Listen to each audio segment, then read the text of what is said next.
ঈদের দীর্ঘ ছুটি শেষে রাজধানীতে ফিরতে শুরু করেছে কর্মজীবীরা।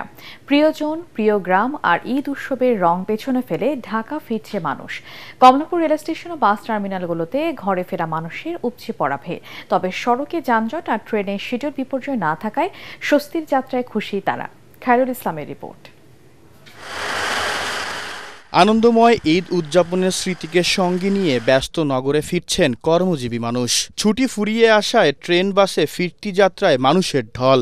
যাত্রীরা জানান, সড়কে যানজট নেই, ট্রেনও চলাচল করছে সময় মেনেই। আমাদের বন্ধুরা ভালো ছিল 10 দিন, তো দেখা যাচ্ছে পরিবারের সঙ্গে আমরা ঈদটা কাটালাম ভালোভাবেই। ঈদ খুবই ভালো কেটেছে, অনেক দিনের ছুটি পেয়েছি, তবে আসার সময় একটু কষ্টকর অনুভূতি ছিল। ট্রেনে আজকে অনেক গরম ছিল, তারপরে আমরা যেহেতু ঈদ করতে গিয়েছি, মজা করে ঢাকা আসতে পারছি, এটাই আমাদের কাছে অনেক ভালো লেগেছে আর কি। কমলাপুর স্টেশন কর্তৃপক্ষ জানিয়েছে, যাত্রীদের ভিড় সামলাতে অতিরিক্ত ট্রেন ও নিরাপত্তা ব্যবস্থা জোরদার করা হয়েছে। তবে তারপরও সামাল দিতে হিমশিম খেতে হচ্ছে তাদের। পাশাপাশি করোনা সতর্কতায় প্রচার অব্যাহত রয়েছে বলেও জানান তারা। প্রায় প্রতিটি ট্রেনে অতিরিক্ত কোচ সংযোজন করা আছে।